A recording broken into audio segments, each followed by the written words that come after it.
That was a great morning session, and I hope you all are able to enjoy lunch. We have a great set of speakers for this afternoon. So next up, the Silicon Valley Leadership Group CEO Ahmad Thomas will be staying on stage for the next two discussions. But it is my honor to introduce the next speaker, U.S. Secretary of Energy Jennifer Granholm, who is leading the Department of Energy's work to advance the nation's clean energy technologies that will help America achieve its goal of zero carbon emissions by 2050. Please welcome the Secretary.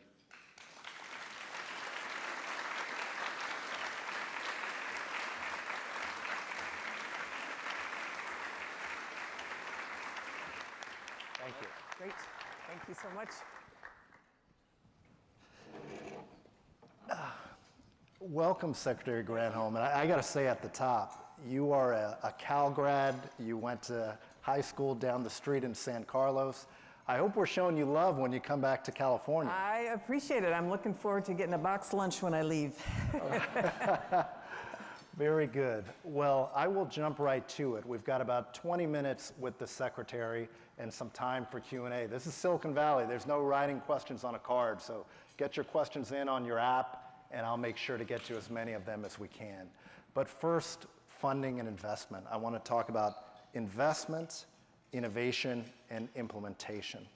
So you have a once-in-a-generation, truly a pivotal moment with the Inflation Reduction Act, with the Bipartisan Infrastructure Law, to invest in clean energy technologies.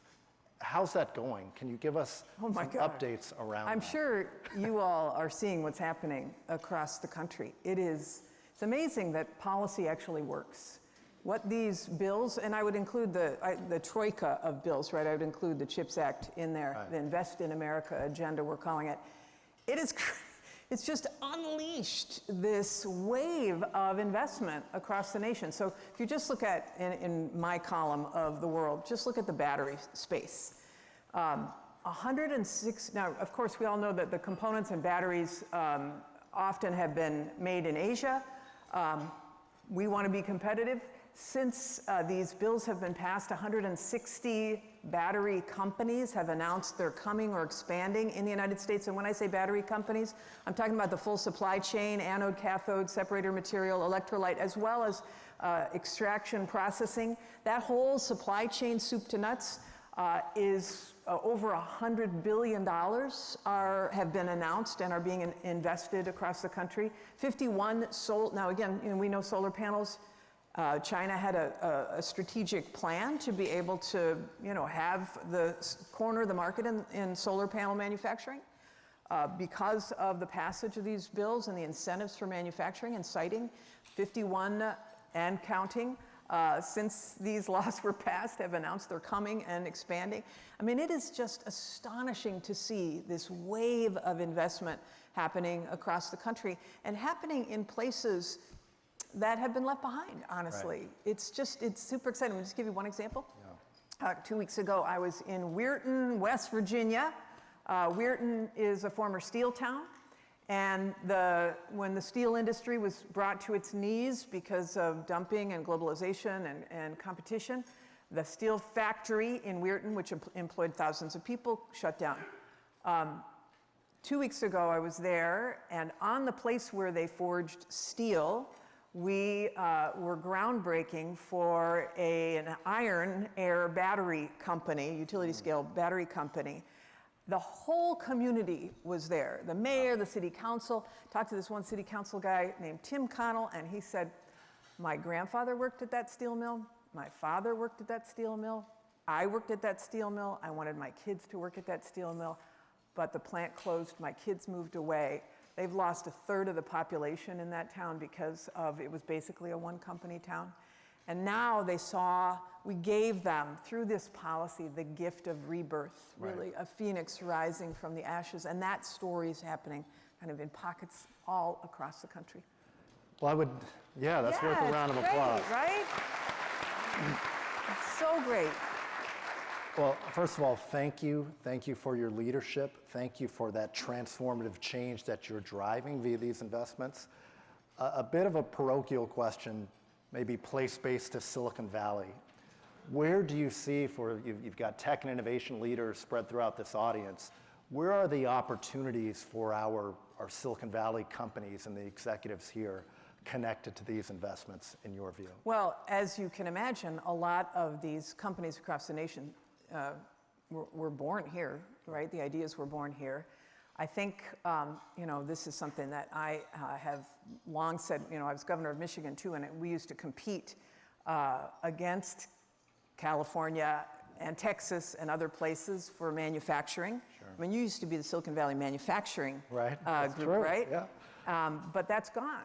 And I think California needs to do a better job of, honestly, and who am I? I'm just the Secretary of Energy, but I was a governor, and I know Just that, the Secretary of Energy. No, but I'm just saying, you're competing against these states that are all in on luring these here. They've got state economic development agencies that are sort of layering on top of what the federal tax credits are to make them irresistible. They have done permitting reform on the state level. We got to do it on the federal level, and I know this is a question that's happening on the state level. They're making the case. So all of that is to say, I'm not telling you anything you don't know, because obviously so many of these great ideas were born here, and the question is, how do you keep them here? And we're agnostic as to where these investments go. Obviously, these are private sector decisions about where they go, but they are going to go to places where they feel like they've got a better edge. And while nobody can compete with California's brains and weather, although you are starting to get pushback on that too, because of these extreme weather events. Sure. And the pulling out of State Farm and insurance costs and all of that. But whatever you can do to help bring the costs down to make yourselves competitive and to speed things up, I think would go a long way to making more manufacturing come to this area. Well, it's well said. It certainly resonates with our audience, and we're grateful to the governor for his remarks that he had shared via video at the top. I think being able to compete with those other states, given our high cost to live and operate here, it's very real, those incentives. Totally, and I'm sure, I don't know if any of you have had governors come to your companies and say, why would you stay in California? It's so expensive, blah, blah, blah, blah. You come to my city. I did it. When I was governor of Michigan, I would come here, try to get companies to come to Michigan. We give you zero taxes, come on. And you're competing against that all across the nation. Right. So anyway. Right. Well, on innovation, what is exciting you most when you look at where your investments are going, when you look at future technologies? Yeah, we've launched a series of energy Earthshots, we call them, on next generation technology, but especially to bring down the cost of technology. So for example, one of the Earthshots that I love is on enhanced geothermal. What keeps me up at night is having clean, dispatchable baseload power, right? Mm-hmm. And we want to make sure that renewables are as baseload-like when you add storage, but there are also solutions like geothermal. And with advances in fracking technology, you can go down, and the same skill set that the oil and gas industry uses for subsurface extraction of oil can be used for subsurface extraction of heat. And so the heat beneath our feet, to me, especially the enhanced geothermal, where they have new drilling techniques to be able to almost go, not anywhere, but close to deeper bore wells than you would otherwise have been able to do. That's very exciting to me. We have got a series of Earthshots. One is on clean hydrogen. We want hydrogen to cost $1 for 1 kilogram within 1 decade. When I say clean, I'm talking about next to zero carbon emitting. So electrolyzer-based hydrogen is really the gold standard. Within a decade. Within a decade, yes. We want floating offshore wind platforms. This is another Earthshot. Bring down the cost to $45 per megawatt hour by 2035. We have a series of shots like that that are very exciting to me. One thing that's really exciting to me, though, which is, the president has a decadal vision for fusion. And so nuclear fusion, of course, where you're fusing atoms together, which creates energy that does not create waste, unlike fission, where you're splitting atoms or atomic particles. That to me is very exciting. And of course, if any of you follow this at all, but at Lawrence Livermore National Lab. We should have Livermore folks here. We have Livermore folks here? We should, right All there right. in the back. Wait, from the lab? Yes, shout out to Or the lab. people who are working in Livermore? Can they explain that fusion process to The us? fusion caucus in the room. We achieved something that had been tried for 6 decades. They'd tried to, it's hard. Fusion is really hard to do this, but they achieved it on a very large, with huge user tool. The lab has 192 lasers that it points at a little target, but it proved that it's possible. And so now abundant energy from fusion is not just a question of whether, but when. And that's very exciting to me as well. Well, you think of a moonshot or an Earthshot. Is that aspirational, or is it realistic? No, we're very, we have 17 national laboratories. We are a science-based organization at the Department of Energy. So when we are doing roadmaps for Earthshots, we are not intending to defy, physics. Sure. We believe that this can happen. And so we are putting a lot of, in order to get to those steps, we fund next steps to break down the barriers. We've identified what those are and aligned our funding opportunities to make sure that we hit those targets. Well, touching on investment, innovation, I want to speak to implementation before we open it up for questions. Now, in California, and I know you're well aware of this, we have CEQA, which of course is well intended, but has really been misused, where we have projects that aren't able to come online for years, which actually has a negative climate impact, I believe, because these are clean projects sometimes that are delayed. And I guess I would ask you just the high-level question: where does streamlining permitting at the state level, where does that fit into these plans? If you have great investments and can't actually get something built, that's a problem. Yeah, it's certainly a problem when you consider the viability of a project, right? So for example, we are rolling out all the time funding opportunity announcements under the Bipartisan Infrastructure Law. One of the funding opportunities that's coming up, we did a first round of battery selections, and we'll have a second round coming up of billions of dollars of opportunity. The people who evaluate these are merit-reviewed panels. It's they first review the technical capability, right? And they also review how commercially viable is this? Is there a strategy to make sure that there's offtake, that there's a workforce strategy, that there's a community benefits plan? But the viability of a project and can you get it out the door is important. So, but I say this on, California's got an issue. The federal government has an issue on permitting too. Obviously, we've been talking about that on the, in Washington. The debt ceiling deal had some changes. One of them I think was helpful, which is it has a shot clock now on being able to get environmental assessments and environmental impact statements done. Great, because that provides certainty. But there's still a lot more to do. We have to add, just as an example, we've got to, as a nation, basically triple the size of our electric grid if we're going to put all the renewable energy on it needed to get to the goal of 100% clean electricity by 2035. We have to add 2,000 gigawatts of clean energy to our nation's electric grid. We need a transmission grid that can do that. We need permitting that can get that transmission grid up. And these environmental laws, fantastic intentions, and nobody wants to denigrate protecting the environment. But Bill McKibben had a great article recently, and he's a very strong environmentalist, right? Environmental activist, and he has come to the conclusion that delay on these projects is a form of climate denial. Oh, interesting. That a lot of environmental activists have used these laws to protect, of course, the environment and used it for the purposes of delay. But now, we know what has to happen. You just have to look at these wildfires in Kent. They're experiencing what we experienced here a couple of years ago, right? This Mars-like experience with the smoke turning the air orange.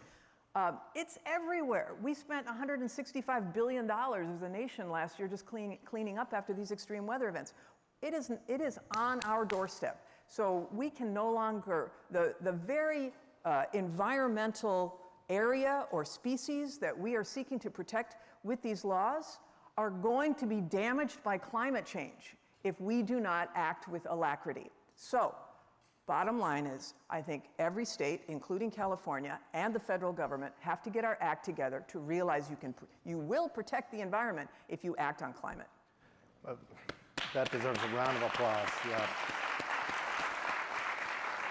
We so deeply appreciate that here. If you take one example of where public-private partnerships and your leadership has been so successful, Applied Materials, and a shout out to Applied Materials. We had the vice president here a couple weeks ago, right, with a $4 billion investment in the R&D center that's coming from CHIPS, or partly leveraged by CHIPS funding. If you cannot move forward quickly to get that project built because it's tied up in these permitting fights, it has ramifications that go well beyond just our regional economic impact when we look at chip supply for the country. And so what our governor is proposing includes those CHIPS projects, as part of the streamlining. That's great. So we appreciate what you shared and also how I think direct you were about that, because that's a significant issue for us. I want to touch on equity quickly before we turn to audience questions. And to audience members, we will be turning to your questions next. But the equity action plan, maybe just at a higher level, I think the focus of the Biden administration, your focus on equity, it is important. And in the time that we're in right now, trying to build a more equitable society, our companies across this room focused on DEI, it's very meaningful to us. So I would appreciate any reflections you might be able to share about your commitment. And again, thank you for all of your work in supporting equitable policies. Yeah, I mean, first of all, the first executive order that the president signed is this Justice 40 executive order, which is that 40% of the benefits of all of these investments should go to communities that have been left behind, that we need to right some wrongs. And so how does that look inside of these funding opportunities, for example? So at the Department of Energy, as one example, we evaluate proposals that come in if based upon the merit, like I described, and their viability, but also whether they have a community benefits plan. In fact, 20% of the score of how we evaluate is the community at the table, and is there a meaningful community benefits plan? Nothing to the community without the community. Nothing should happen to the community without the community. And so, so many of the tax credits and the adders in the laws are to try to embed structural equity when we've had structural inequality.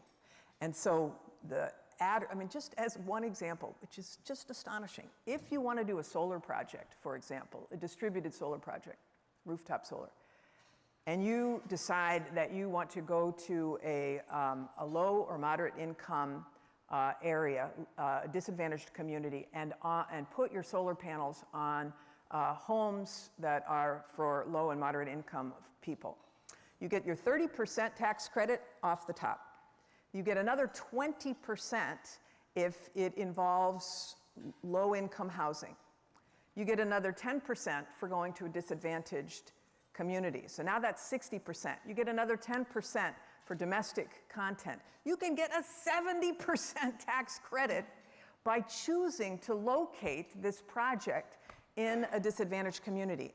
That is a specific effort to lure and to make irresistible investments in communities where people have not invested in the past. And that makes me very proud. Well, it is.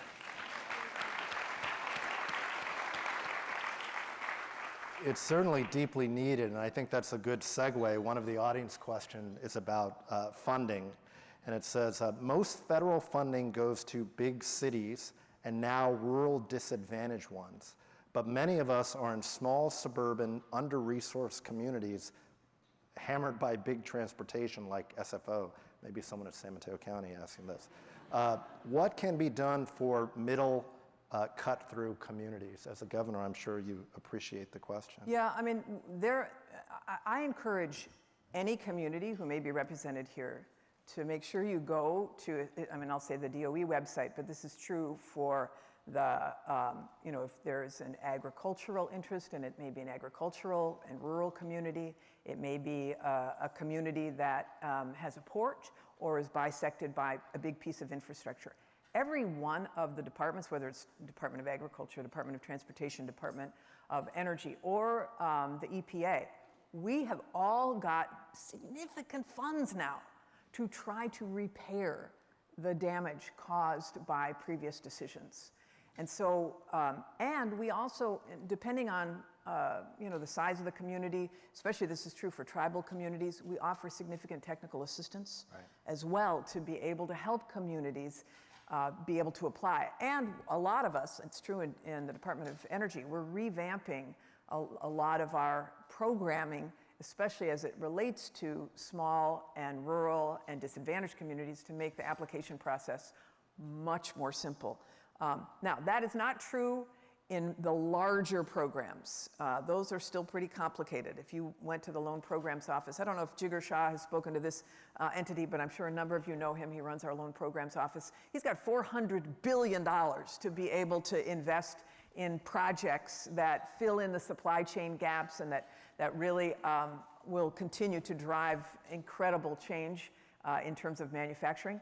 But their process is rightfully rigorous because they want these projects to succeed and they want to be a partner in making sure it succeeds. So we've got involved processes for bigger projects, and we have all of us projects or funding opportunities for communities that have been damaged by prior policy decisions. And so I encourage you to check out our websites. Well, thank you. Thank you. We have an ESG question. There's a little bit of color here, which I'll skip and get to the question. I will say ESG is becoming this four-letter word. It's not a four-letter word to Silicon Valley and to the companies that you see here. But the question is, where do you see the biggest challenges and opportunities for public-private sector partnership around ESG, climate and clean energy? I do think, to your point about ESG being, I'll just say being politicized, honestly, and it's really so crazy. However, I will say this, that all of our stuff we consider to be private sector-led, government-enabled. And for us, making sure that that a business that we're funding has got goals that are consistent with the goals of the nation is really important. And it's also important, we were just saying backstage, ESG is also important for recruitment purposes. Sure. You want to retain young people. They want to be part of a company with a mission and with a vision and with a responsibility to community and to the planet. So I feel like this is this pushback on things like ESG or Disney, whatever, is kind of a thing of the moment. But honestly, if you're not considering your sustainability practices, if you're not, then it's an anti-bottom line decision. I mean, you have to be able to do that to be able to have a return and to be responsive to your board, your investors, et cetera. So I feel like this too shall pass because it seems so anti-business, anti-science, anti-planet. I hope so. I hope so. Knock on wood. Well, I'd love to give you the floor here to close. And again, Secretary, thank you so much for coming out here, for sharing your perspective with us. We're grateful for your tremendous leadership.